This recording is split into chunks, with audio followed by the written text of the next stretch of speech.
I was standing in the corner of a conference room, watching my boss take credit for months of my work. Every slide, every strategy, every idea claimed as his own. And I did nothing. Not a word, not a fight. I just waited, because I knew that one day he would destroy himself, and I would be ready. If you've ever felt invisible, betrayed, or completely disrespected at work, this story is for you. Hit that like button, subscribe, and stay with me, because this is one of the most satisfying revenge stories you'll ever hear. I never thought I'd become the villain in someone else's story.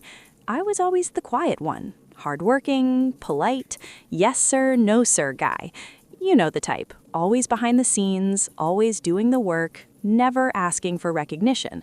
I worked at a mid-sized marketing firm in downtown Chicago. Nothing fancy, open offices, glass meeting rooms, free coffee that tasted like regret.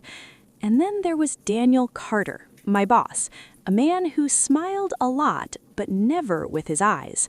Smooth, charming, always talking about teen success, while quietly building a reputation as a credit stealer extraordinaire. At first, I didn't mind. I believed in teamwork. I believed hard work got noticed. Yeah, I was young, naive, stupid, really. For 3 months, I poured every ounce of my brain and energy into a massive campaign proposal. Late nights, weekends, missed birthdays, missed sleep. This project was for our biggest client ever, a global sports brand, a campaign that could change my career. I even told Daniel, "Sir, this campaign could double our engagement. It's data-backed." He nodded, smiled. "Good work. Keep going." I trusted him. Big mistake. The day of the presentation came. The executive team was there, the client joined via video, my laptop was ready, my heart was racing. Daniel walked in like he owned the world, and then it happened.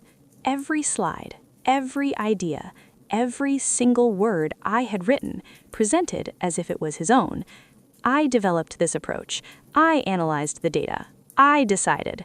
And my name? Nowhere to be found. I felt something crack inside me, invisible, erased, forgotten. After the meeting, Daniel walked past me and said casually, "Great team effort."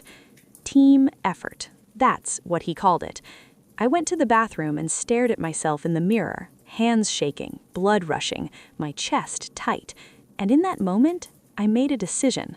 I would not confront him. I would not complain. I would not raise my voice. I would let him destroy himself. I started documenting everything, every email, every file version, every timestamp, drafts with my name, backup emails sent to my personal account. Then came the subtle part. I stopped helping him, not abruptly, not noticeably. I just followed his instructions exactly. No extra effort, no creative input, no last-minute saves from his mistakes. He didn't notice. People like him never do. And all the while, I was patient, waiting, watching, planning. 2 months later, the company announced a major pitch competition. Whoever won would get a promotion. Daniel was overconfident, smug. He called me into his office. "I want you to prepare the full proposal. I'll present it." I smiled. "Of course, sir." But this time, I had 2 versions ready. One perfect, professional, clean. One flawed, small errors, tiny miscalculations. Nothing that screamed mistake, just enough to crumble a man like Daniel under pressure. Presentation day. The room was packed. CEO, board members, external partners. Daniel walked in confident. He started presenting. 5 minutes in, confusion. 10 minutes, questions. 20 minutes, panic. Numbers didn't add up. Strategy contradicted itself. The CEO's voice cut through the tension. "Daniel, are you sure about these figures?" Sweat glistening on his forehead. Silence in the room. Then he turned to me. "You worked on this, right?" I stood up, calm. "Yes, sir, but this is not the final version I submitted." I opened my laptop. Perfect proposal, clean, professional. Board members leaned forward. CEO's eyes narrowed at Daniel. I said simply, "This is the accurate proposal." Daniel was speechless. HR called him in after. And then, 2 days later, he was gone. Just gone.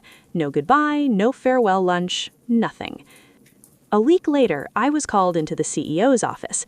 He looked at me, genuinely curious. "Why didn't you say anything before?" I smiled. I believed in fairness. He nodded. "You're leading the next project." 3 months later, I had Daniel's job. Same office, same chair, different person. And the best part? I never raised my voice, never argued, never insulted him. I just let him destroy himself. Sometimes the quiet ones are the most dangerous. Silence can be a weapon, patience a strategy, and justice often tastes sweeter when it's earned without a single word of anger. If this story gave you chills, hit that like button and tell us in the comments what's the most satisfying revenge you've ever witnessed. And of course, subscribe for more stories like this. You won't want to miss the next one.